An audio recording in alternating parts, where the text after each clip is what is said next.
So in this segment, we're going to talk about how Boris Johnson's mission to level up the country is over before it began. A lot of people obviously predicted this, but essentially level up is DOA, dead on arrival, purely because the money isn't there to do the levelling up. So farewell to hopes of Boris Johnson's headline-grabbing promise to level up the country, a plan only 2 months old but strangled at birth, it seems, which is a bit of a pretty morbid way of saying that. The dust has barely settled on the mammoth document unveiled by Monsieur Gove, and the hopes of those Red Wall Tories in vulnerable marginal seats firmly pinned to its 322 pages, and maybe they'll get away with it. I don't know how well these Red Wall Tory MPs would do, even if the level up plans were good, but they are pretty abysmal. Less than 9 weeks later, there appears to be no real intention to confront the nation's stark inequalities in the only department that could deliver it, the Treasury. It has been a bad 10 days for Sunak, which we'll actually talk about a lot more considering it's gone worse for him. He has gone from being the Tory heir apparent to a cloth-eared chancellor, deaf to the cost of living, who pinches someone else's car at a petrol station and also doesn't understand how contactless cards work. After his spring statement bombed, critics seized on his refusal to say the words net zero, but another two-word phrase, level up, was also notable for its absence because Sunak won't put the money in for the level up programme. From what I've read in this article, they've just nicked it from Theresa May, which Theresa May's kind of levelling up fund, if we call it that, was actually a lot less than EU structural funds, so it was a joke all round. The mini-budget book makes only 3 passing references and confirms what really matters, that no extra cash is coming from Sunak to make tax cuts his mission. As he makes tax cuts his mission instead. We're not going to talk about the non-dom thing because it's not relevant in this article, but he is very angry and in trouble, should we say. So, he wants to focus on tax cuts. He'll do that next year, considering there have been tax increases this financial year via national insurance increases.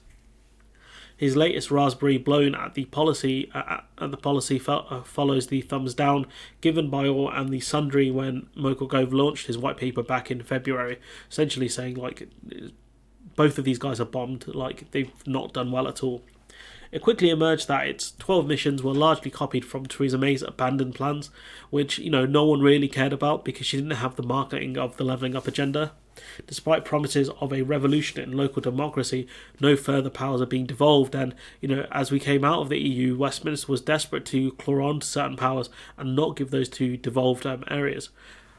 With the farmers, the farmer subsidies now, Wales and Scotland have phased these out way slower than the Tory government have in England. So it'd be interesting to see if these guys and gals actually talk to each other and they can compare notes and say our subsidy's been cut by this amount, and someone in Wales would say actually mine's been cut way less than that, and someone in Scotland would say mine's been cut way less as well. Why is England the difference?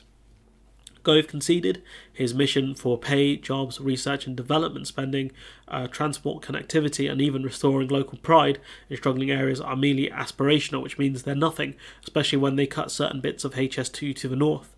They had the southern bits done, but not the northern bits. Very interesting, that is, if you genuinely believe that the Tories believe in levelling up. The Institute of Government is a serious body, not given to tongue lashings, but its newly delivered verdict is scathing. The plans will not reduce regional inequality, which, people in the Red Wall apparently thought the Tories would do, even though the Tories have helped cause massive inequalities in the north, which are far worse than they were under Labour.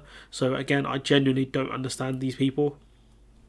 Just 4 of the 12 missions are clear and measurable, it says, with the other 8 vague, unambitious and misplaced, and the target for any improvements is a distant 2030, and I don't think this front bench will be around in 2030. Let's be honest here, that's 2 general elections away, not 1.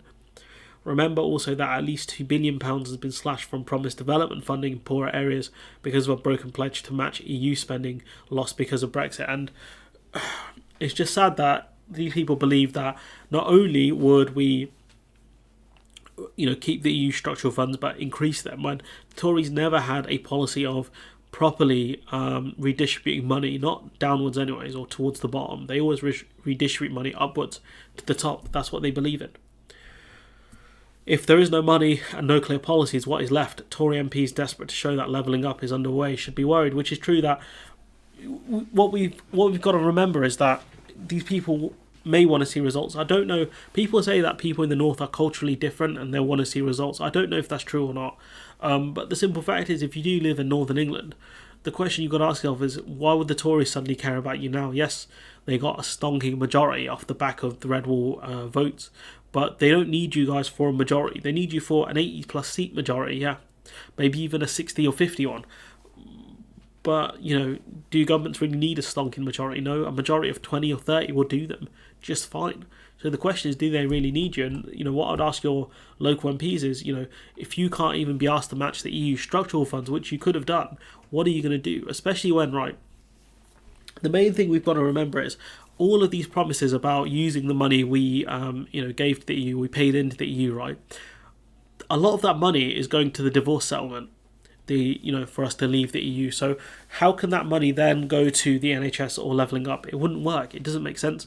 That money's been allocated to the divorce settlement. That's where it's gone. So all of those promises about, reusing the EU structural funds was a myth, because that money's been allocated elsewhere now.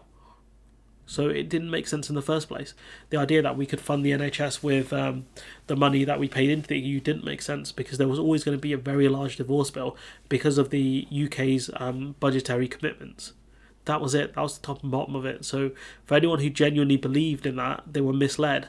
And for anyone who genuinely believed the Tories believe in redistributing money and helping impoverished areas and reducing inequality, is simply been asleep for the last 10 years, because that's what the Tories have done.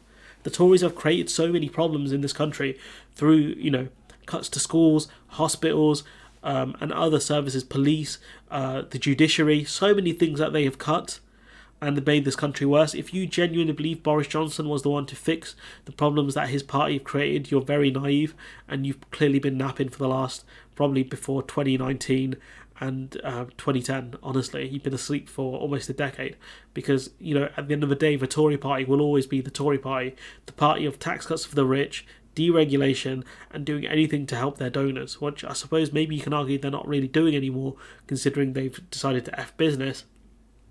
But the simple fact is, they will always do what's in the interest of the millionaire class, and if you're not a millionaire or a billionaire or a trillionaire, why are you voting Tory?